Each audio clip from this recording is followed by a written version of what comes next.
आप सुन रहे हैं जगत गुरु तत्वदर्शी संत रामपाल जी महाराज द्वारा लिखित पुस्तक ज्ञान गंगा का पेज नंबर 209, तीसरा स्कंद अध्याय 4 पृष्ठ 10 श्लोक 42। ब्रह्मा अहम महेश्वरः फिलते प्रभावात् सर्वे वयम जनि युता न यदातु नित्याः के अन्ये सुराः शतमख प्रमुखाः च नित्या नित्या त्वमेव जन्नी प्रकृतिः पुराणा। हिंदी अनुवाद। विष्णु जी ने कहा, हे मात ब्रह्मा, मैं तथा शिव तुम्हारे ही प्रभाव से जन्मवान हैं, नित्य नहीं हैं, अर्थात हम अविनाशी नहीं हैं। फिर अन्य इंद्रादि दूसरे देवता किस प्रकार नित्य हो सकते हैं? तुम ही अविनाशी हो, हम सर्व की जननी अर्थात उत्पन्न करने वाली माता हो, प्रकृति तथा सनातनी देवी हो। पृष्ठ 11-12 अध्याय 5 श्लोक 8। यदि दयार्द्रम्ना न सदाम्बिके कथमेहम विहितः च तमोगुणः कमलजश्च रजोगुण संभवः सुविहितः किमु सत्वगुणो हरियः। अनुवाद। भगवान शंकर बोले कि मात, यदि हमारे ऊपर आप दयायुक्त हो तो मुझे तमोगुण क्यों बनाया, कमल से उत्पन्न ब्रह्मा को रजोगुण किस लिए बनाया तथा विष्णु को सत्गुण क्यों बनाया, अर्थात जीवों के जन्म मृत्यु रूपी दुष्कर्म में क्यों लगाया। श्लोक 12। रमे से स्वप्तिम पुरुषम सदा तव गतिम न ही विद्म वयम शिवे। हिंदी। अपने पति पुरुष अर्थात काल भगवान के साथ सदा भोग विलास करती रहती हो, आपकी गति कोई नहीं जानता। तीसरा स्कंद पृष्ठ 14 अध्याय 5 श्लोक 43। एकमेवा द्वितीयम यत् ब्रह्म वेदा वदन्ति वै सा किम त्वं वाप्यसौ वा किम संदेहम विनिवर्तय। अनुवाद। जो कि वेदों में अद्वितीय केवल एक पूर्ण ब्रह्म कहा है, क्या वह आप ही हैं या कोई और है? मेरी इस शंका का निवारण करें। ब्रह्मा जी की प्रार्थना पर देवी ने कहा, देव्युवाच सदैकत्वम न भेदोस्ति सर्वदैव ममास्य च योऽसौ साहमहम योऽसौ भेदोस्ति मति विभ्रमात् आव्योरंतरम सूक्ष्मम यो वेद मतिमान ही सह विमुक्तः स तु संसारान्मुच्यते नात्र संशयः। अनुवाद। देवी ने कहा, यह है सो मैं हूँ, जो मैं हूँ सो यह है, मति के विभ्रम होने से भेद भासता है। हम दोनों का जो सूक्ष्म अंतर है, इसको जो जानता है वही मतिमान अर्थात तत्वदर्शी है, वह संसार से पृथक होकर मुक्त होता है, इसमें संदेह नहीं। सुमरणात् दर्शनम तुभ्यं दास्ये हम विश्मे स्थिते स्वर्तव्या हम सदा देवाः परमात्मा सनातनः उभयोः सुमरणादेव कार्य सिद्धिर संशयम। ब्रह्मोवाच इत्युक्त्वा विसर्जास्मान् त्वा शक्तियः सुसंस्कृता विष्णवेऽथ महालक्ष्मी महाकाली शिवाय च महासरस्वती मह्यम स्थानात् तस्माद् विसर्जिता। अनुवाद। संकट उपस्थित होने पर सुमर्ण से ही मैं तुमको दर्शन दूंगी। देवताओं परमात्मा सनातन देव की शक्ति रूप से मेरा सदा सुमरण करना, दोनों के स्मरण से अवश्य कार्य सिद्धि होगी। ब्रह्मा जी बोले, इस प्रकार संस्कार कर शक्ति देकर हमको विदा किया। आप सुन रहे हैं जगत गुरु तत्वदर्शी संत रामपाल जी महाराज द्वारा लिखित पुस्तक ज्ञान गंगा का पेज नंबर 210। विष्णु के निमित्त महालक्ष्मी, शिव के निमित्त महाकाली और हमको महासरस्वती देकर विदा किया। मम चैव शरीरम वै सूत्रमित्याभिधीते स्थूलम शरीरम वक्ष्यामि ब्रह्मणः परमात्मनः। अनुवाद। मेरा शरीर सूत्र रूप कहा जाता है, परमात्मा ब्रह्म का स्थूल शरीर कहाता है। उपरोक्त पुराण वाक्यों का सार स्पष्ट हुआ कि श्री ब्रह्मा जी रजगुण है, श्री विष्णु जी सतगुण है तथा श्री शिव जी तमगुण है। तीनों प्रभु नाशवान हैं तथा इनका जन्म मृत्यु होता है। दुर्गा को प्रकृति भी कहा जाता है। दुर्गा का पति ब्रह्म यानी शर पुरुष काल है। यह उसके साथ पति पत्नी व्यवहार यानी रमण विलास करती रहती है। दुर्गा तथा ब्रह्म दोनों स्थूल शरीर में आकार में हैं। यही प्रमाण गीता अध्याय 14 श्लोक 3 से 5 में है। गीता ज्ञान दाता ब्रह्म यानी शर पुरुष काल कह रहा है कि प्रकृति यानी दुर्गा तो मेरी पत्नी है। मैं इसकी योनि यानी गर्भाधान स्थान में बीज स्थापना करता हूँ, जिससे सर्व प्राणियों की उत्पत्ति होती है। मैं सर्व यानी 21 ब्रह्मांड के प्राणियों का पिता हूँ तथा प्रकृति यानी दुर्गा अष्टांगी सर्व की माता है। इसी दुर्गा यानी प्रकृति अष्टांगी से उत्पन्न तीनों गुण यानी रजगुण ब्रह्मा, सतगुण विष्णु तथा तमगुण शिव अन्य प्राणियों को कर्मों के बंधन में बांधते हैं। त्रिगुण माया यानी रजगुण ब्रह्मा जी, सतगुण विष्णु जी तथा तमगुण शिव जी जीव को मुक्त नहीं होने देते। पवित्र गीता जी के अध्याय 7 श्लोक 1 व 2 में ब्रह्म कह रहा है कि अर्जुन, अब तुझे वह ज्ञान सुनाऊंगा जिसके जानने के बाद और कुछ जानना बाकी नहीं रह जाता। गीता अध्याय 7 श्लोक 12। गीता ज्ञान दाता ब्रह्म यानी क्षर पुरुष काल कह रहा है कि तीनों गुणों से जो कुछ हो रहा है वह मुझसे ही हुआ जा। जैसे रजगुण यानी ब्रह्मा से उत्पत्ति, सतगुण यानी विष्णु से पालन पोषण स्थिति तथा तमगुण यानी शिव से प्रलय यानी संहार का कारण काल भगवान ही है।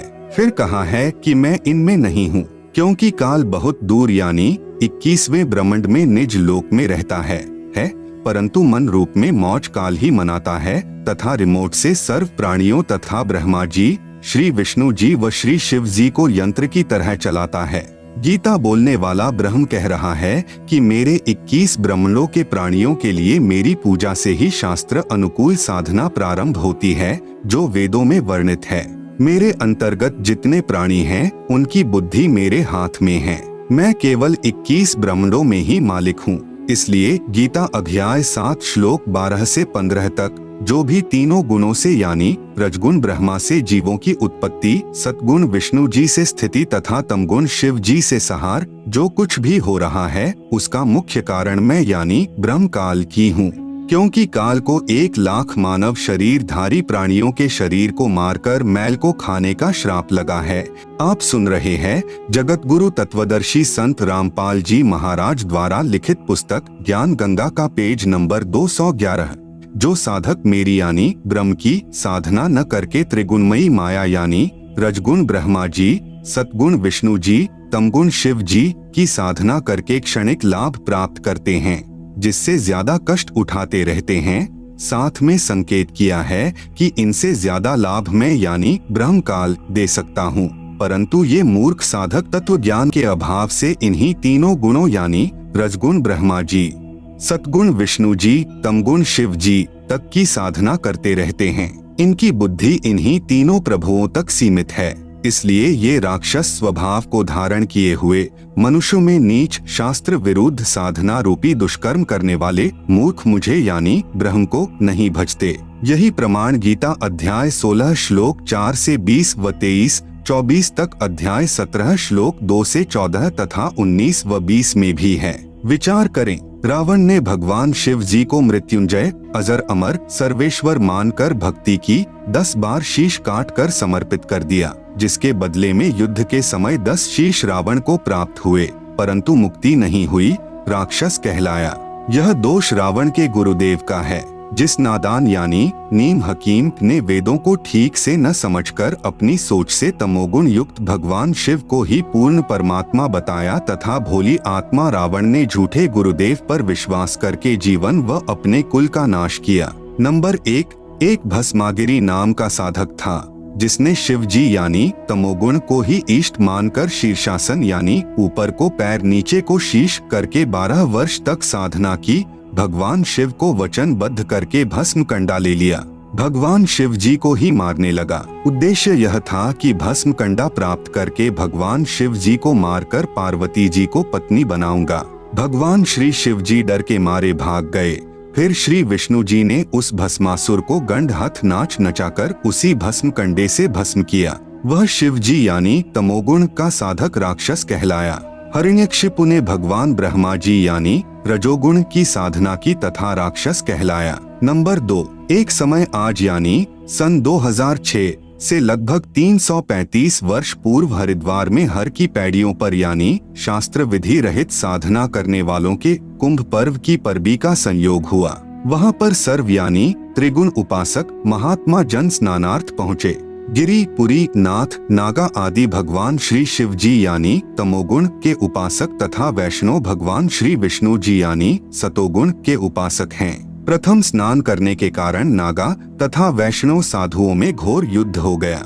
लगभग 25,000 त्रिगुण उपासक मृत्यु को प्राप्त हुए। जो व्यक्ति जरा सी बात पर नरसंहार यानी कत्ले आम कर देता है, वह साधु है या राक्षस, स्वयं विचार करें। आम व्यक्ति भी कहीं स्नान कर रहे हों और कोई व्यक्ति आकर कहे कि मुझे भी कुछ स्थान स्नान के लिए देने की कृपा करें। शिष्टाचार के नाते कहते हैं कि आओ आप भी स्नान कर लो। इधर उधर होकर आने वाले को स्थान दे देते हैं।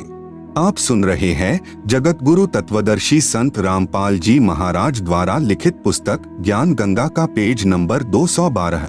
इसलिए पवित्र गीता जी अध्याय 7 श्लोक 12 से 15 में कहा है कि जिनका मेरी त्रिगुणमयी माया यानी रजगुण ब्रह्मा जी, सतगुण विष्णु जी, तमगुण शिव जी की पूजा के द्वारा ज्ञान हरा जा चुका है, वे केवल मान बढ़ाई के भूखे राक्षस स्वभाव को धारण किए हुए मनुष्यों में नीच अर्थात आम व्यक्ति से भी पतित स्वभाव वाले दुष्कर्म करने वाले मूर्ख मेरी भक्ति भी नहीं करते। गीता अध्याय 7 श्लोक 16 से 18 तक पवित्र गीता जी के बोलने वाला यानी ब्रह्म प्रभु कह रहा है कि मेरी भक्ति यानी ब्रह्म साधना भी 4 प्रकार के साधक करते हैं। एक तो अर्थार्थी यानी धन लाभ चाहने वाले जो वेद मंत्रों से ही जंत्र मंत्र हवन आदि करते रहते हैं। दूसरे आर्त यानी संकट निवारण के लिए वेदों के मंत्रों का जंत्र मंत्र हवन आदि करते रहते हैं। तीसरे जिज्ञासु जो परमात्मा के ज्ञान को जानने की इच्छा रखने वाले केवल ज्ञान संग्रह करके वक्ता बन जाते हैं तथा दूसरों में ज्ञान श्रेष्ठता के आधार पर उत्तम बनकर ज्ञानवान बनकर अभिमानवश भक्तिहीन हो जाते हैं। चौथे ज्ञानी वे साधक जिनको यह ज्ञान हो गया कि मानव शरीर बार बार नहीं मिलता, इससे प्रभु साधना नहीं बन पाई तो जीवन व्यर्थ हो जाएगा। फिर वेदों को पढ़ा जिनसे ज्ञान हुआ कि ब्रह्मा विष्णु शिव जी तीनों गुणों व ब्रह्म यानी क्षर पुरुष तथा परब्रह्म यानी अक्षर पुरुष से ऊपर पूर्ण ब्रह्म की ही भक्ति करनी चाहिए, अन्य देवताओं की नहीं। उन ज्ञानी उदार आत्माओं को मैं अच्छा लगता हूँ तथा मुझे वे इसलिए अच्छे लगते हैं कि वे तीनों गुणों यानी रजगुण ब्रह्मा, सतगुण विष्णु, तमगुण शिव जी से ऊपर उठकर मेरी यानी ब्रह्म साधना तो करने लगे जो अन्य देवताओं से अच्छी है, परंतु वेदों में ओम नाम जो केवल ब्रह्म की साधना का मंत्र है उसी को वेद पढ़ने वाले विद्वानों ने अपने आप ही विचार विमर्श करके पूर्ण ब्रह्म का मंत्र जानकर वर्षों तक साधना करते रहे। प्रभु प्राप्ति हुई नहीं, अन्य सिद्धियां प्राप्त हो गई, क्योंकि पवित्र गीता अध्याय 4 श्लोक 34 तथा पवित्र यजुर्वेद अध्याय 40 मंत्र 10 में वर्णित तत्वदर्शी संत नहीं मिला जो पूर्ण ब्रह्म की साधना 3 मंत्र से बताता है।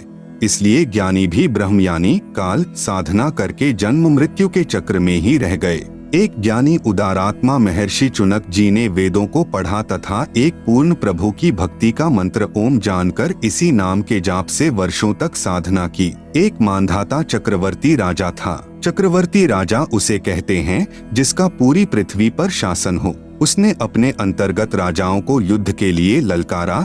एक घोड़े के गले में पत्र बांधकर सारे राज्य में घुमाया। शर्त थी कि जिसने राजा मानधाता की गुलामी यानी अधीनता स्वीकार न हो उसे युद्ध करना पड़ेगा। वह इस घोड़े को पकड़कर बांध ले। किसी ने घोड़ा नहीं पकड़ा। महर्षि चुनक जी को इस बात का पता चला कि राजा बहुत अभिमानी हो गया है। कहा कि मैं इस राजा के युद्ध को स्वीकार करता हूँ। युद्ध शुरू हुआ। मानधाता राजा के पास 72 करोड़ सेना थी। उसके 4 भाग करके एक भाग यानी 18 करोड़ सेना से महर्षि चुनक पर आक्रमण कर दिया। दूसरी ओर महर्षि चुनक जी ने अपनी साधना की कमाई से 4 पुतलियां यानी बम बनाई तथा राजा की 4 भाग सेना का विनाश कर दिया। आप सुन रहे हैं जगत गुरु तत्वदर्शी संत रामपाल जी महाराज द्वारा लिखित पुस्तक ज्ञान गंगा का पेज नंबर 213। विशेष श्री ब्रह्मा जी, श्री विष्णु जी, श्री शिव जी तथा ब्रह्म व परब्रह्म की भक्ति से पाप तथा पुण्य दोनों का फल भोगना पड़ता है। पुण्य स्वर्ग में तथा पाप नरक में व 84 लाख प्राणियों के शरीर में नाना यातनाएं भोगनी पड़ती हैं। जैसे ज्ञानी आत्मा श्री चुनक जी ने जो ओम नाम के जाप की कमाई की उससे कुछ तो सिद्धि शक्ति यानी 4 पुतलियां बनाकर में समाप्त कर दिया, जिससे महर्षि कहलाया। कुछ साधना फल को महास्वर्ग में भोग कर फिर नरक में जाएगा तथा फिर 84 लाख प्राणियों के शरीर धारण करके कष्ट पर कष्ट सहन करेगा। जो 72 करोड़ प्राणियों यानी सैनिकों का संहार वचन से किया था उसका भोग भी भोगना होगा। चाहे कोई हथियार से हत्या करे, चाहे वचन रूपी तलवार से, दोनों को समान दंड प्रभु देता है।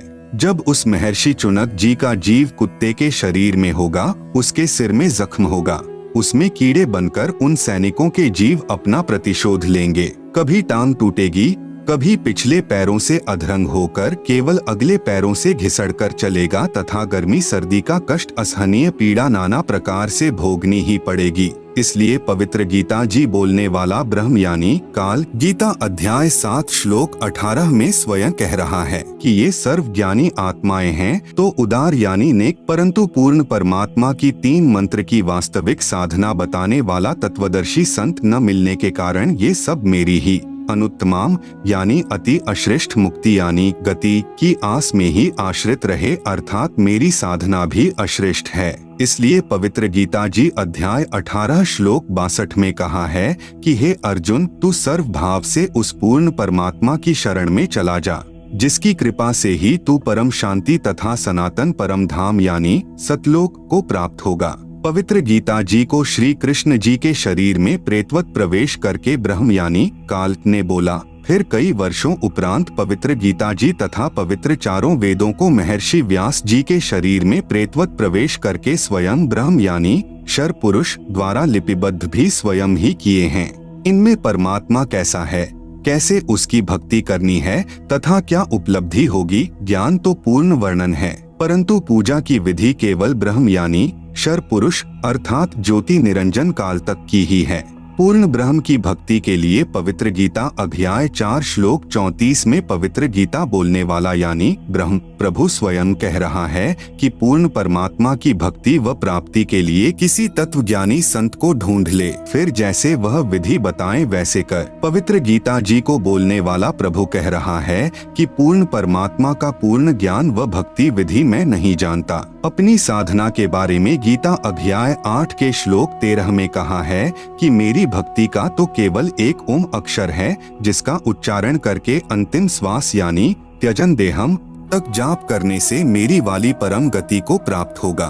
फिर गीता अध्याय 7 श्लोक 18 में कहा है कि जिन प्रभु चाहने वाली आत्माओं को तत्वदर्शी संत नहीं मिला जो पूर्ण ब्रह्म की साधना जानता हो, इसलिए वे उदारात्माएं मेरे वाली अनुत्तमाम यानी अति अनुत्तम परम गति में ही आश्रित हैं। पवित्र गीता जी बोलने वाला प्रभु स्वयं कह रहा है कि मेरी साधना से होने वाली गति अर्थात मुक्ति भी अति अश्रेष्ठ है। आप सुन रहे हैं जगत गुरु तत्वदर्शी संत रामपाल जी महाराज द्वारा लिखित पुस्तक ज्ञान गंगा का पेज नंबर 214। अन्य देवताओं यानी रजगुण ब्रह्मा जी, सतगुण विष्णु जी, तमगुण शिव जी की पूजा अनजान ही करते हैं। अध्याय 7 के श्लोक 20 में कहा है कि जिसका संबंध अध्याय 7 के श्लोक 15 से लगातार है। श्लोक 15 में कहा है कि त्रिगुणमयी माया यानी जो रजगुण ब्रह्मा जी, सतगुण विष्णु जी, तमगुण शिव जी की पूजा तक सीमित हैं तथा इन्हीं से प्राप्त क्षणिक सुख के द्वारा जिनका ज्ञान हरा जा चुका है, ऐसे असुर स्वभाव को धारण किए हुए नीच व्यक्ति दुष्कर्म करने वाले मूर्ख मुझे नहीं भजते। अध्याय 7 के श्लोक 20 में उन भोगों की कामना के कारण जिनका ज्ञान हरा जा चुका है, वे अपने स्वभाव वश प्रेरित होकर अज्ञान अंधकार वाले नियम के आश्रित अन्य देवताओं को पूजते हैं। अध्याय 7 के श्लोक 21 में कहा है कि जो भक्त जिस देवता के स्वरूप को श्रद्धा से पूजना चाहता है, उस भक्त की श्रद्धा को मैं उसी देवता के प्रति स्थिर करता हूँ।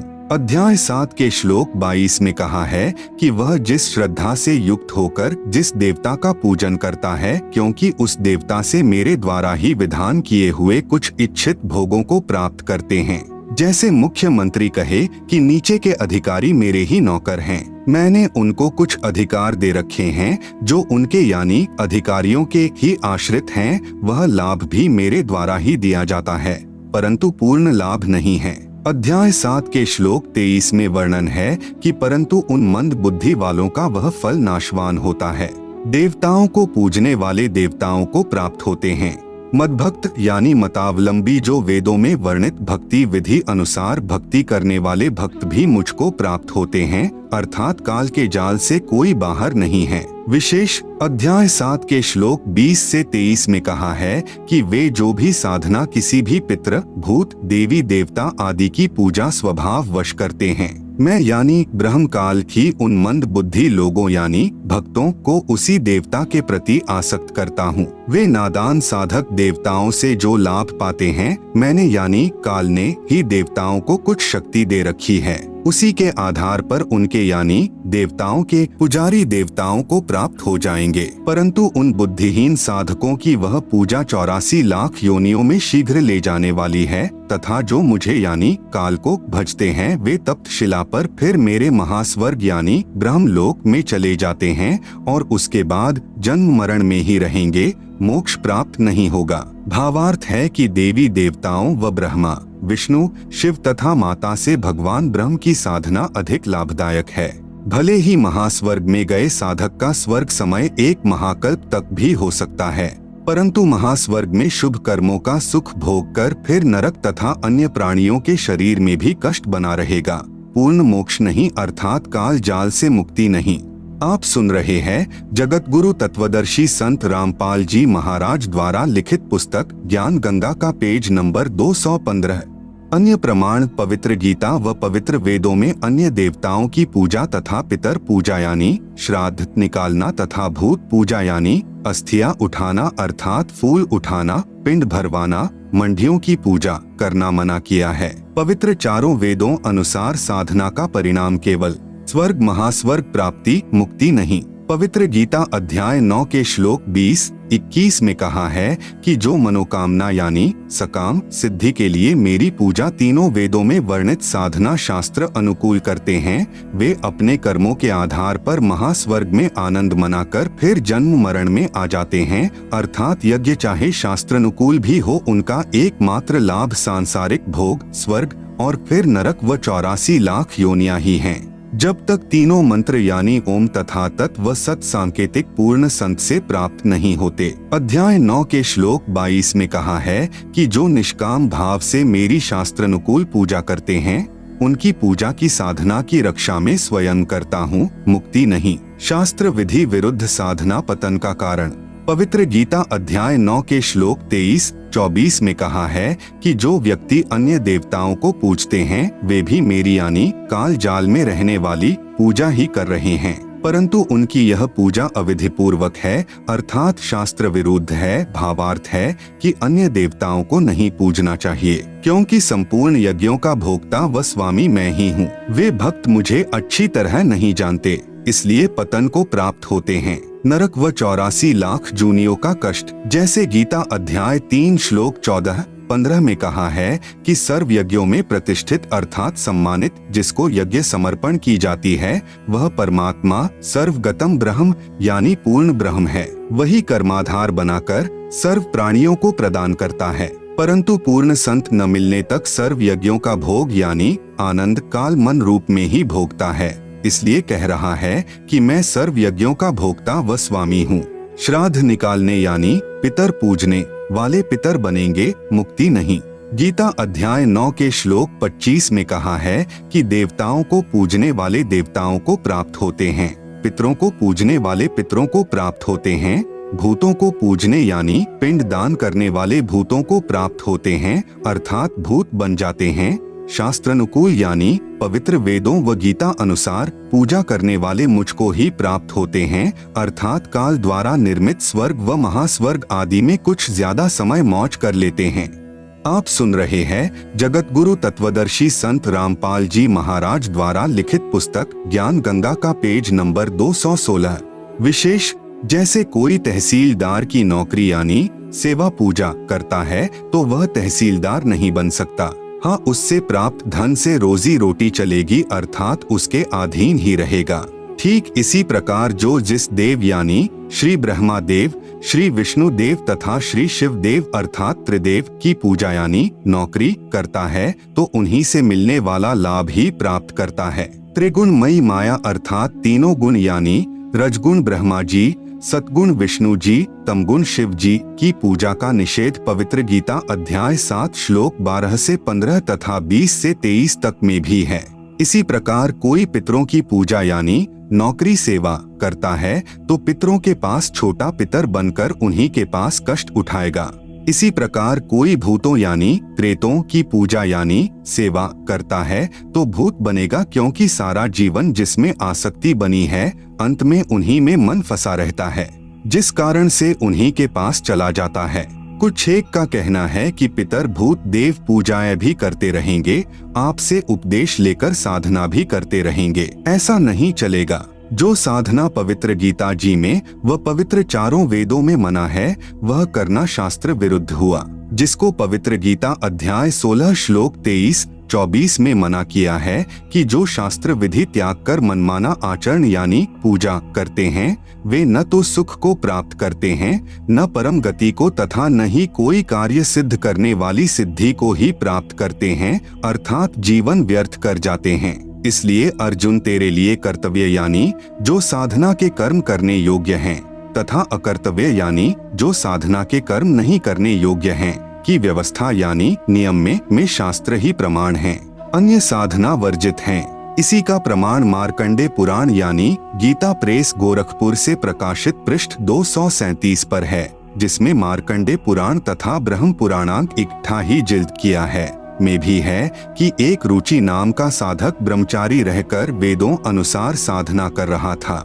जब वह 40 वर्ष का हुआ तब उसको अपने 4 पूर्वज जो शास्त्र विरुद्ध साधना करके पितर बने हुए थे तथा कष्ट भोग रहे थे दिखाई दिए। पितरों ने कहा कि बेटा रुचि शादी करवाकर हमारे श्राद्ध निकाल, हम तो दुखी हो रहे हैं।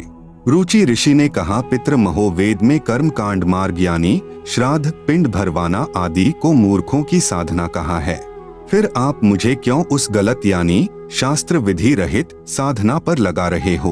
पितर बोले बेटा यह बात तो तेरी सत है कि वेद में पितर पूजा, भूत पूजा, देवी देवताओं की पूजा यानी कर्म कांड को अविद्या ही कहा है, इसमें तनिक भी मिथ्या नहीं है। इसी उपरोक्त मार्कंडे पुराण में इसी लेख में पितरों ने कहा कि फिर पितर कुछ तो लाभ देते हैं। विशेष यह अपनी अटकलें पितरों ने लगाई है, वह हमने नहीं पालन करना, क्योंकि पुराणों में आदेश किसी ऋषि विशेष का है जो पितर पूजने, भूत या अन्य देव पूजने को कहा है, परंतु वेदों में प्रमाण न होने के कारण प्रभु का आदेश नहीं है। इसलिए किसी संत या ऋषि के कहने से, प्रभु की आज्ञा का उल्लंघन करने से सजा के भागी होंगे। आप सुन रहे हैं जगत गुरु तत्वदर्शी संत रामपाल जी महाराज द्वारा लिखित पुस्तक ज्ञान गंगा का पेज नंबर 217।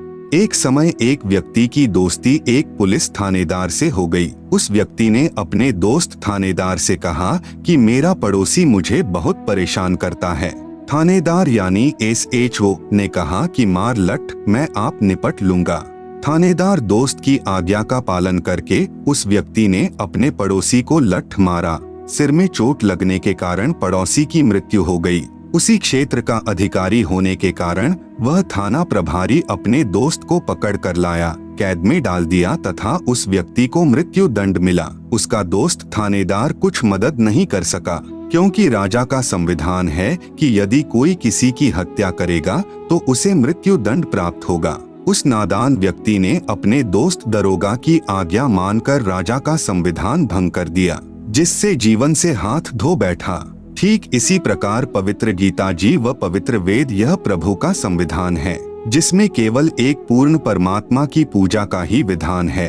अन्य देवताओं, पितरों, भूतों की पूजा करना मना है। पुराणों में ऋषियों यानी थानेदारों का आदेश है, जिनकी आज्ञा पालन करने से प्रभु का संविधान भंग होने के कारण कष्ट पर कष्ट उठाना पड़ेगा। इसलिए आन उपासना पूर्ण मोक्ष में बाधक है।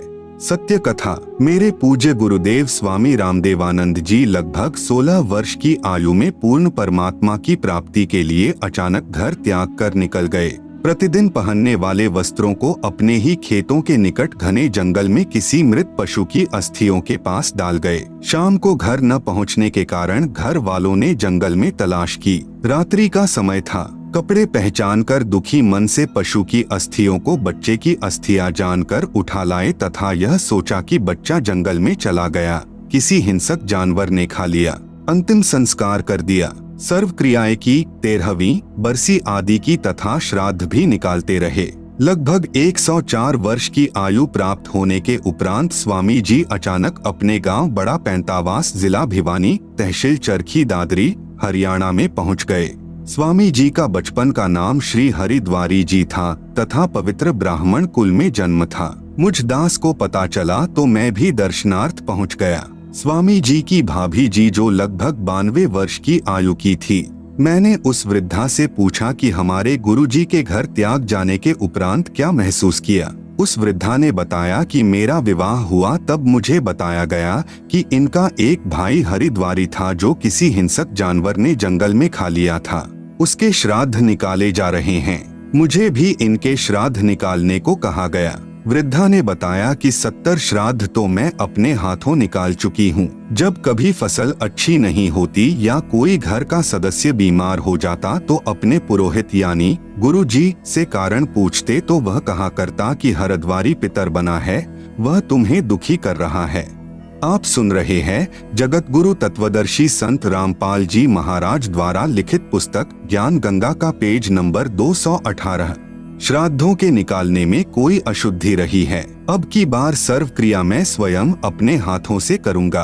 पहले मुझे समय नहीं मिला था क्योंकि एक ही दिन में कई जगह श्राद्ध क्रियाएं करने जाना पड़ा, इसलिए बच्चे को भेजा था। तब तक कुछ भेंट चढ़ाओ ताकि उसे शांत किया जाए। तब उसे 21 या 51 जो भी कहता था डरते भेंट करते थे।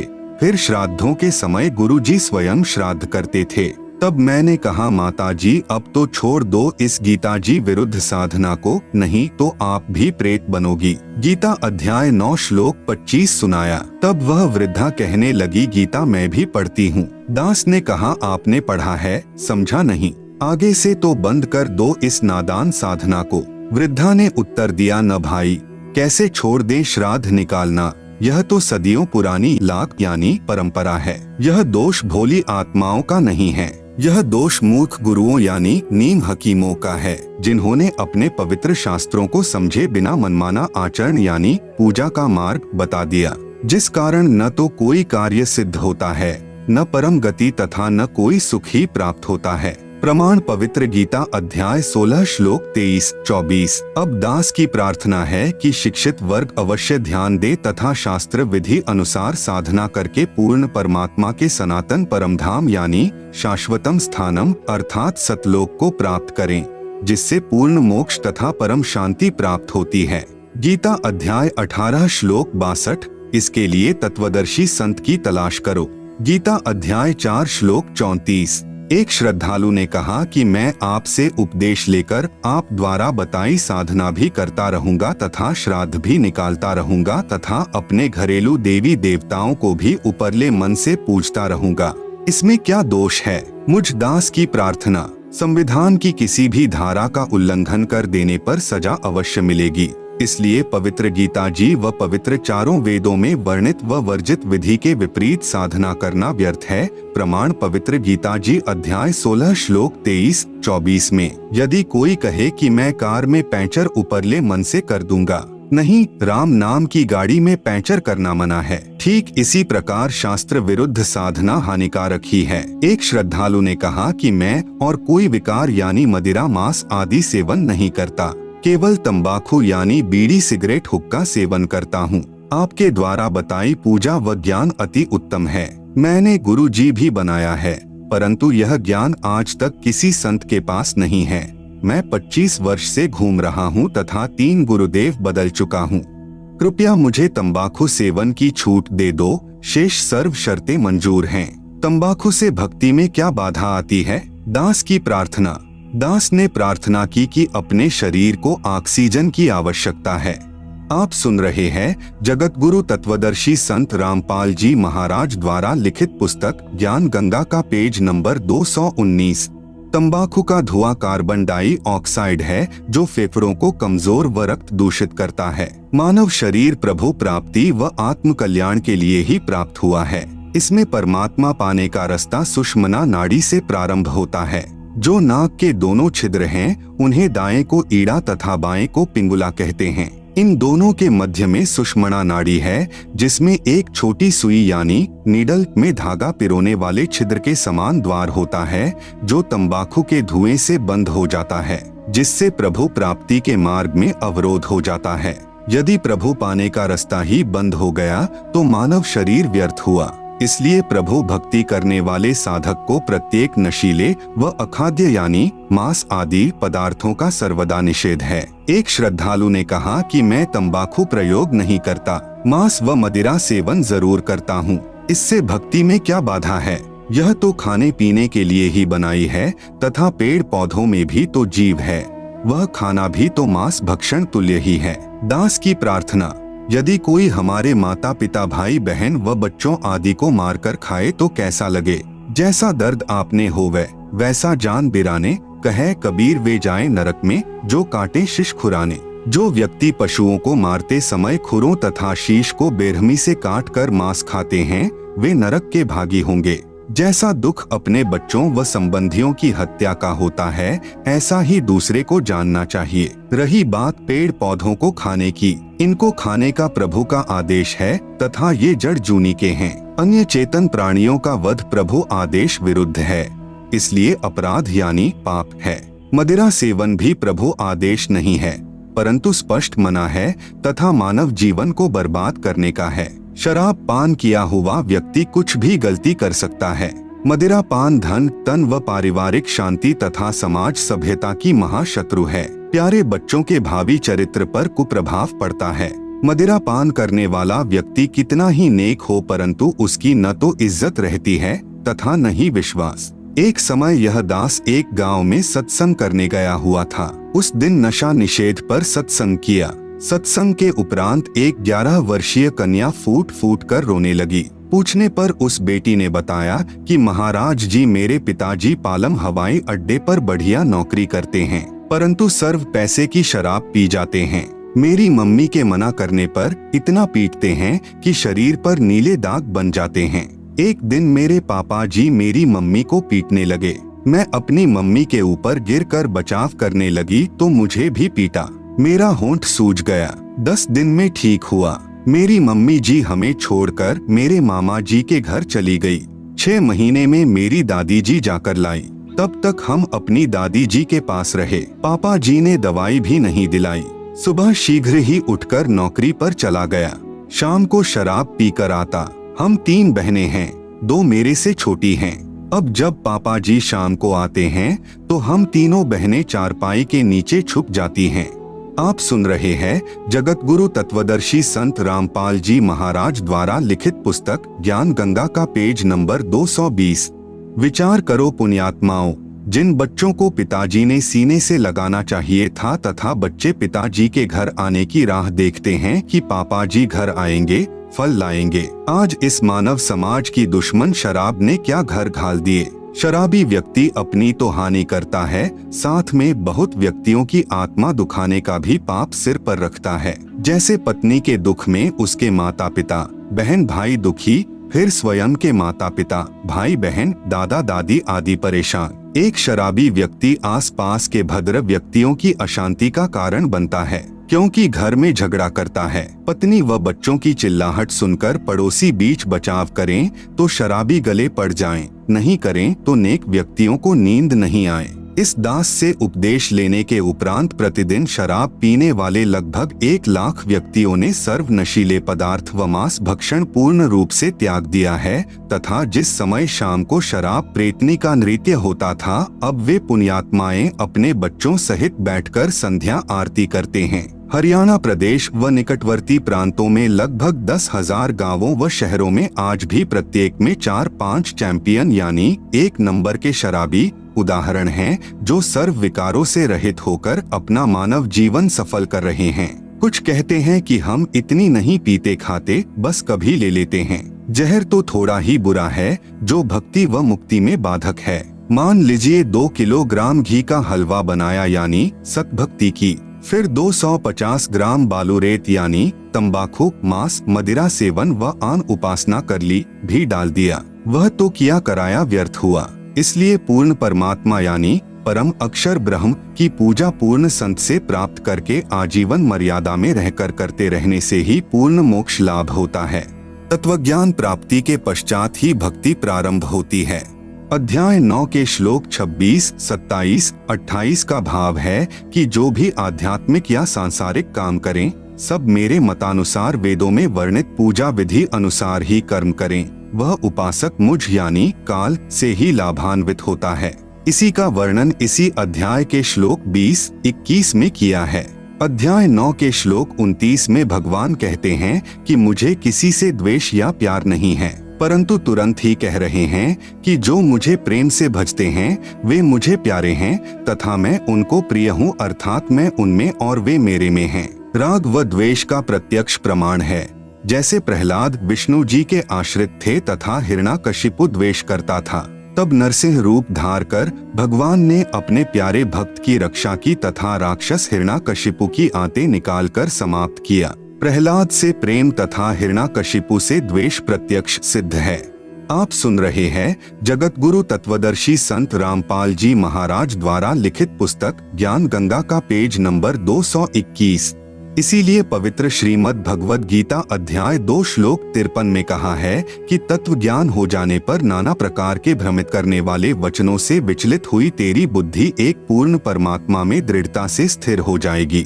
तब तू योगी बनेगा, अर्थात तब तेरी अनन्य मन से निःसंशय होकर एक पूर्ण प्रभु की भक्ति प्रारंभ होगी। पवित्र गीता अध्याय 2 श्लोक 46 में कहा है कि जैसे बहुत बड़े जलाशय यानी जिसका जल 10 वर्ष तक वर्षा न हो तो भी समाप्त न हो के प्राप्त हो जाने के पश्चात छोटा जलाशय यानी जिसका जल 1 वर्ष तक वर्षा न हो तो समाप्त हो जाता है, में जितना प्रयोजन रह जाता है, इसी प्रकार पूर्ण परमात्मा यानी परम अक्षर पुरुष के गुणों का ज्ञान तत्व ज्ञान द्वारा हो जाने पर आपकी आस्था अन्य ज्ञानों में तथा अन्य भगवानों यानी अन्य देवताओं में जैसे ब्रह्मा विष्णु शिव में तथा अक्षर पुरुष अर्थात ब्रह्म में तथा अक्षर पुरुष अर्थात परब्रह्म में उतनी ही रह जाती है। जैसे छोटा जलाशय बुरा नहीं लगता परंतु उसकी क्षमता यानी औकात का पता लग जाता है कि यह काम चलाओ सहारा है जो जीवन के लिए पर्याप्त नहीं है, तथा बहुत बड़ा जलाशय प्राप्त होने पर पता चल जाता है कि यदि अकाल गिरेगा तो भी समस्या नहीं आएगी तथा तुरंत छोटे जलाशय को त्याग कर बड़े जलाशय पर आश्रित हो जाएगा। इसी प्रकार तत्वदर्शी संत से पूर्ण परमात्मा के तत्व ज्ञान के द्वारा पूर्ण ब्रह्म की महिमा से परिचित हो जाने के पश्चात साधक पूर्ण रूप से यानी अनन्य मन से उस पूर्ण परमात्मा यानी परमेश्वर पर सर्व भाव से आश्रित हो जाता है। गीता अध्याय 18 श्लोक 62 में कहा है कि हे अर्जुन, तू सर्व भाव से उस परमेश्वर की शरण में जा, उस परमात्मा की कृपा से ही परम शांति को प्राप्त होगा तथा शाश्वत स्थान अर्थात सनातन परम धाम अर्थात कभी न नष्ट होने वाले सतलोक को प्राप्त होगा। गीता अध्याय 18 श्लोक 63 में कहा है कि मैंने तेरे से यह रहस्यमय अति गोपनीय यानी गीता का ज्ञान कह दिया, अब जैसे तेरा मन चाहे वैसा कर। क्योंकि यह गीता के अंतिम अध्याय 18 के अंतिम श्लोक चल रहे हैं, इसलिए कहा है गीता ज्ञान दाता ब्रह्म का इष्ट यानी पूज्य देव पूर्ण ब्रह्म है। गीता अध्याय 18 श्लोक 64 में कहा है कि एक सर्वगुप्त से गुप्त ज्ञान एक बार फिर सुन कि यही पूर्ण परमात्मा जिसके विषय में अध्याय 18 श्लोक 62 में कहा है मेरा पक्का पूज्य देव है, अर्थात मैं यानी ब्रह्मक्षर पुरुष भी उसी की पूजा करता हूँ। यह तेरे हित में कहूँगा, क्योंकि यही जानकारी गीता ज्ञान दाता प्रभु ने गीता अध्याय 15 श्लोक 4 में भी दी है, जिसमें कहा है कि मैं उसी आदि पुरुष परमेश्वर की शरण में हूँ। इसलिए यहाँ कहा कि यही गुप्त से भी अतिगुप्त ज्ञान फिर सुन। विशेष अन्य गीता के अनुवादकर्ताओं ने गलत अनुवाद किया है। इष्टः असि में दृढ़म इति का अर्थ किया है कि तू मेरा प्रिय है। आप सुन रहे हैं जगत गुरु तत्वदर्शी संत रामपाल जी महाराज द्वारा लिखित पुस्तक ज्ञान गंगा का पेज नंबर 222, जबकि अर्थ बनता है अध्याय 18 का श्लोक 64। सर्वगुह्यतमं भूयः श्रेणु में परमं वचः इष्टः असि में दृढ़म इति ततः वक्ष्यामि ते हितम। अनुवाद सर्वगुह्यतमं यानी संपूर्ण गोपनीयों से अति गोपनीय में यानी मेरे, परमम यानी परम रहस्ययुक्त, हितम यानी हितकारक, वचः यानी वचन, ते यानी तुझे, भूयः यानी फिर, वक्ष्यामि यानी कहूँगा, ततः यानी इसे, श्रेणु यानी सुन, इति यानी यह पूर्ण ब्रह्म में यानी मेरा, दृढ़म यानी पक्का निश्चित, इष्टः यानी पूज्य देव, असि यानी है। गीता अध्याय 18 श्लोक 65 में गीता ज्ञान दाता प्रभु यानी काल भगवान क्षर पुरुष कह रहा है कि यदि मेरी शरण में रहना है तो मेरी पूजा अनन्य मन से कर। अन्य देवताओं यानी ब्रह्मा, विष्णु, शिव तथा पितरों आदि की पूजा त्याग दे, फिर मुझे ही प्राप्त ही होगा, अर्थात ब्रह्म लोक बने महास्वर्ग में चला जाएगा। मैं तुझे सत प्रतिज्ञा करता हूँ, तू मेरा प्रिय है। गीता अध्याय 18 श्लोक 66 में कहा है कि यदि एकम यानी उस अद्वितीय अर्थात जिसकी तुलना में अन्य न हो, उस एक सर्वशक्तिमान, सर्व ब्रह्मांडों के रचनहार, सर्व के धारण पोषण करने वाले परमेश्वर की शरण में जाना है, तो मेरे स्तर की साधना जो ओम नाम के जाप की कमाई तथा अन्य धार्मिक शास्त्र अनुकूल यज्ञ साधनाएं मुझ में छोड़, जिससे तू मेरे ऋण से मुक्त हो जाएगा। उस एकम यानी अद्वितीय अर्थात जिसका कोई सानी नहीं है की शरण में व्रज यानी जा। मैं तुझे सर्व पापों यानी काल के ऋणों से मुक्त कर दूंगा, तू चिंता मत कर। विशेष गीता के अन्य अनुवादकर्ताओं ने श्लोक 66 का अनुवाद गलत किया है। व्रज का अर्थ आना किया है, जबकि व्रज का अर्थ जाना होता है। कृपया वास्तविक अनुवाद निम्न पढ़े। अध्याय 18 का श्लोक 66। सर्वधर्मान् परित्यज्य माम एकम शरणम व्रज अहम त्वा सर्वपापेभ्यः मोक्षयिष्यामि मा शुचः। अनुवाद: माम यानी मेरी, सर्वधर्मान यानी संपूर्ण पूजाओं को, परित्यज्य यानी त्याग कर तू केवल, एकम यानी एक उस पूर्ण परमात्मा की, शरणम यानी शरण में, व्रज यानी जा, अहम यानी मैं, त्वा यानी तुझे, सर्वपापेभ्यः यानी संपूर्ण पापों से, मोक्षयिष्यामि यानी छुड़वा दूंगा तू, माँ शुचः यानी शोक मत कर। ब्रह्म का साधक ब्रह्म को तथा पूर्ण ब्रह्म का साधक पूर्ण ब्रह्म को ही प्राप्त होता है। गीता अध्याय 8 श्लोक 5 से 10 व 13 तथा गीता अध्याय 17 श्लोक 23 में निर्णायक ज्ञान है। गीता अध्याय 8 श्लोक 13 में कहा है कि मुझ ब्रह्म की साधना का तो केवल एक ओम अक्षर है जो उच्चारण करके जाप करने का है। जो साधक अंतिम श्वास तक जाप करता है वह मेरी परम गति को प्राप्त करता है। अपनी परम गति को गीता ज्ञान दाता प्रभु ने अध्याय 7 श्लोक 18 में अति अनुत्तम अर्थात अति घटिया कहा है। आप सुन रहे हैं जगत गुरु तत्वदर्शी संत रामपाल जी महाराज द्वारा लिखित पुस्तक ज्ञान गंगा का पेज नंबर 223। गीता अध्याय 17 श्लोक 23 में कहा है कि पूर्ण परमात्मा की प्राप्ति का केवल 3 मंत्र ओम तत्सत के जाप का ही निर्देश है, जिसमें ओम जाप ब्रह्म का है, तत् यह सांकेतिक है जो परब्रह्म का जाप है, तथा सत यह भी सांकेतिक है जो पूर्ण ब्रह्म का जाप है। उस पूर्ण परमात्मा के तत्व ज्ञान को तत्वदर्शी संत ही जानता है, उससे प्राप्त कर। मैं यानी गीता ज्ञान दाता अक्षर पुरुष नहीं जानता। गीता अध्याय 8 श्लोक 6 में कहा है कि यह विधान है कि अंत समय में साधक जिस भी प्रभु का नाम जाप करता हुआ शरीर त्याग कर जाता है उसी को प्राप्त होता है। गीता अध्याय 8 श्लोक 5 से 7 में कहा है कि जो अंत समय में मेरा स्मरण करता हुआ शरीर त्याग कर जाता है वह मेरे यानी ब्रह्म के भाव में भावित रहता है। फिर कभी मनुष्य जन्म होता है तो वह साधक अपनी साधना ब्रह्म से ही प्रारंभ करता है, उसका स्वभाव वैसा ही हो जाता है। इसी का प्रमाण गीता अध्याय 16-17 में भी है कि जो साधक पूर्व जन्म में जैसी भी साधना करके आया है अगले जन्म में भी स्वभाववश वैसी ही साधना करता है। गीता अध्याय 8 श्लोक 7 में कहा है कि सब समय में मेरा स्मरण कर तथा युद्ध भी कर, निसंदेह मुझको ही प्राप्त होगा। गीता अध्याय 8 श्लोक 8 से 10 तक में स्पष्ट किया है कि जो साधक अनन्य मन से परमेश्वर के नाम का जाप करता है वह सदा उसी को स्मरण करने वाला परम दिव्यम पुरुष यानी उस परम दिव्य पुरुष अर्थात परमेश्वर यानी पूर्ण ब्रह्म को प्राप्त होता है। अध्याय 8 श्लोक 8। जो साधक अनादि सर्व के नियंता सूक्ष्म से अति सूक्ष्म सबके धारण पोषण करने वाले सूर्य की तरह स्वप्रकाशित अर्थात तेजोमय शरीर युक्त अज्ञान रूप अंधकार से परे कविम यानी कबीरदेव सच्चिदानंद घन परमेश्वर का स्मरण करता है। अध्याय 8 श्लोक 9। वह भक्ति युक्त साधक 3 मंत्र के जाप की साधना की शक्ति यानी नाम जाप की कमाई से अंत समय में शरीर त्याग कर जाते समय त्रिकुटी पर पहुंचकर अभ्यास वश सार नाम का स्मरण करता हुआ उस दिव्य रूप अर्थात तेजोमय अर्थात साकार परम पुरुष यानी परमेश्वर को ही प्राप्त होता है। अध्याय 8 श्लोक 10 ब्रह्म यानी क्षर पुरुष की साधना अनुत्तम यानी घटिया है। गीता अध्याय 2 श्लोक 12 तथा अध्याय 4 श्लोक 5 तथा अध्याय 7 श्लोक 18 में कहा है कि मैं यानी गीता ज्ञानदाता नाशवान हूँ। जन्म मृत्यु मेरी तथा तेरी सदा होती रहेगी। केवल किया हुआ कर्म ही प्राप्त होगा, मोक्ष नहीं होता। मेरी साधना करने वाले भले ही उद्धार साधक हैं, परंतु वे भी मेरी अति घटिया यानी अनुत्तम साधना में ही व्यस्त हैं। इसलिए गीता अध्याय 18 श्लोक 62, 64, 66 में कहा है कि उस परमेश्वर की शरण में जा तथा मेरा पूज्य देव भी वही है। आप सुन रहे हैं जगत गुरु तत्वदर्शी संत रामपाल जी महाराज द्वारा लिखित पुस्तक ज्ञान गंगा का पेज नंबर 224। प्रार्थना। उपरोक्त 3 मंत्र की साधना मुझ दासों के भी दास यानी रामपाल दास के पास उपलब्ध है, जो स्वयं पूर्ण परमात्मा कबीरदेव ने अपनी आत्माओं पर रहम यानी दया करके प्रदान की है।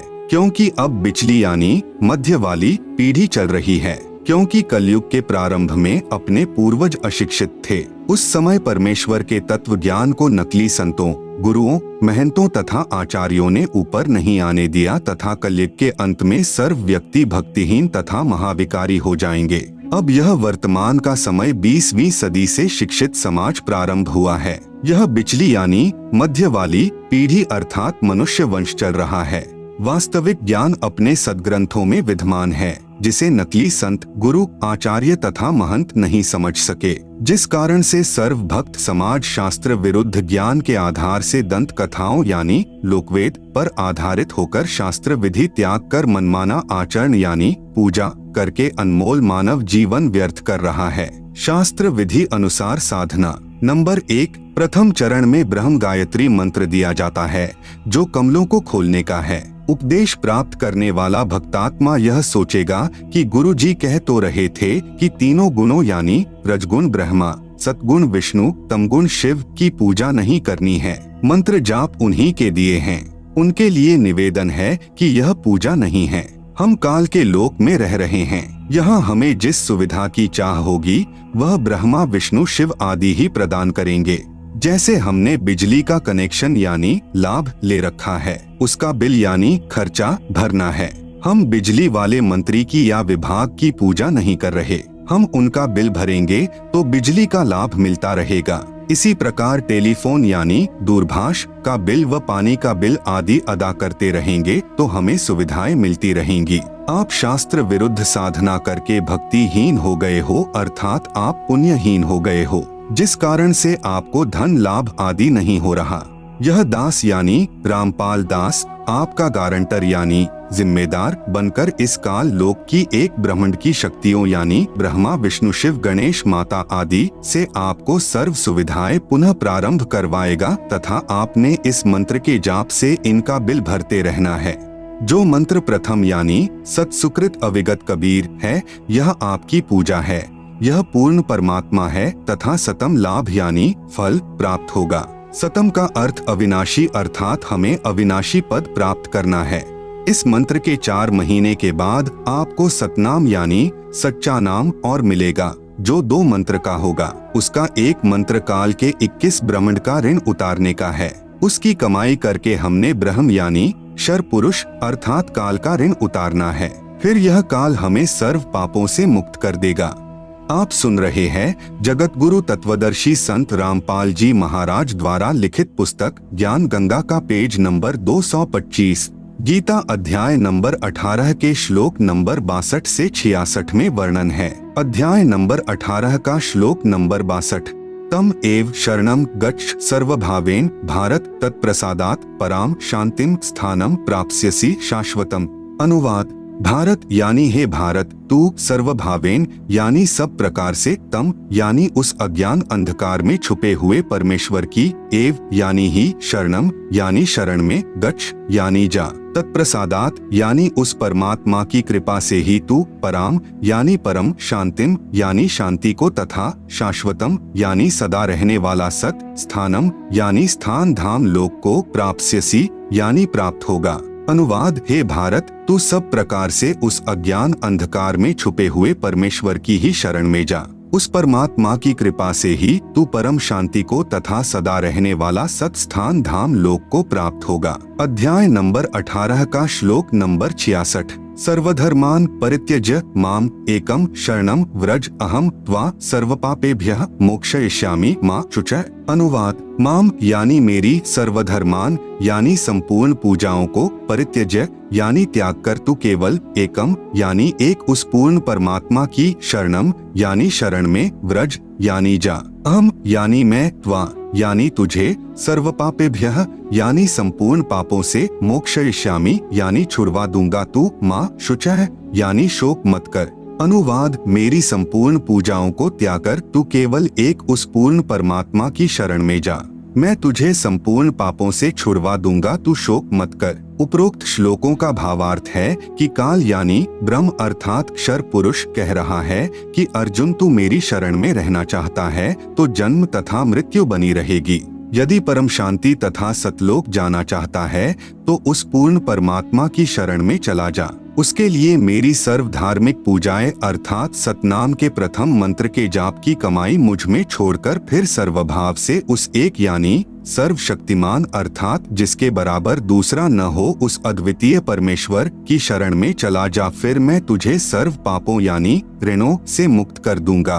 तू चिंता मत कर तथा सतनाम के दूसरे मंत्र की कमाई हम परब्रह्म अर्थात अक्षर पुरुष को छोड़ देंगे, क्योंकि हमने अक्षर पुरुष के लोक से होकर सतलोक जाना है, उसका किराया देना है। फिर तीसरा मंत्र सत शब्द अर्थात सारनाम मिलेगा जो सतलोक में स्थायित्व प्राप्त कराएगा। यदि कोई व्यक्ति विदेश गया हो, वहाँ उस पर सरकार का ऋण हो, फिर वापस स्वदेश आना चाहेगा तो उसे पहले उस देश के ऋण से मुक्ति लेनी होगी। फिर नो ड्यू सर्टिफिकेट यानी ऋण मुक्त प्रमाण पत्र प्राप्त करना होगा, तब उसका वापस आने का पासपोर्ट बनेगा, नहीं तो उसे वापस नहीं आने दिया जाएगा। इसी प्रकार आप इस काल के लोक में शास्त्र विरुद्ध साधना करके भक्तिहीन होकर ऋणी हो गए हो। पहले आपको साहूकार बनाया जाएगा। उसके लिए कबीरदेव यानी कबीर साहेब या कबीर साहेब ने मुझ दास यानी संत रामपाल दास को अपना प्रतिनिधि यानी रिप्रेजेंटेटिव बनाकर भेजा है।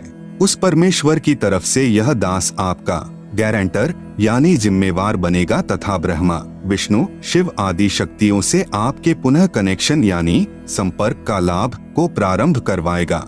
आप सुन रहे हैं जगत गुरु तत्वदर्शी संत रामपाल जी महाराज द्वारा लिखित पुस्तक ज्ञान गंगा का पेज नंबर 226, जो आपने इनके मंत्र की कमाई करके किश्तों में बिल भरना है। जब तक आप यहाँ से मुक्त नहीं होते तब तक आपको सर्व भौतिक सुविधाएं जोर शोर से मिलती रहेंगी तथा आप पुण्यदान आदि करके अधिक भक्ति धनी बन सकोगे। दूसरे शब्दों में जैसे हमारे शरीर में कमल बने हैं, जब हम शरीर त्याग कर परमात्मा के पास जाएंगे तो हमें इन कमलों में से होकर जाना है। जैसे नंबर 1 मूल कमल में गणेश जी, नंबर 2 स्वाद कमल में सावित्री ब्रह्मा जी, नंबर 3 नाभि कमल में लक्ष्मी तथा विष्णु जी, नंबर 4 हृदय कमल में पार्वती और शिव जी, नंबर 5 कंठ कमल में दुर्गा यानी अष्टंगी है। इन कमलों से हम तब ही जा सकेंगे जब हम इनका ऋण अदा कर देंगे। प्रथम उपदेश से आपके सर्व कमल खिल जाएंगे अर्थात आप ऋण मुक्त हो जाओगे। जब आप अंत समय में शरीर छोड़कर चलोगे तो आपका रास्ता साफ मिलेगा अर्थात आपके सर्व ऋण मुक्त प्रमाण पत्र तैयार मिलेगा। परंतु हमने पूजा अपने मूल मालिक कबीरदेव यानी कबीर साहेब की करनी है। जैसे पतिव्रता पत्नी पूजा तो अपने पति की करती है, परंतु यथोचित आदर सबका करती है। जैसे देवर को पुत्रवत तथा जेठ को बड़े भाई की तरह तथा सास व ससुर को माता पिता की तरह, परंतु जो भाव अपने पति में होता है वह अन्य में नहीं हो सकता। ठीक इसी प्रकार कबीर परमेश्वर के भक्त को अपनी भक्ति सफल करनी है, इसलिए किसी अनजान के बहकावे में मत आना। पूर्ण विश्वास के साथ इस दास के द्वारा बताए भक्ति मार्ग पर लगे रहना। यह भक्ति सर्व शास्त्रों के आधार पर है। नंबर 2 दूसरे चरण में सतनाम प्रदान किया जाता है जो 2 मंत्र का है।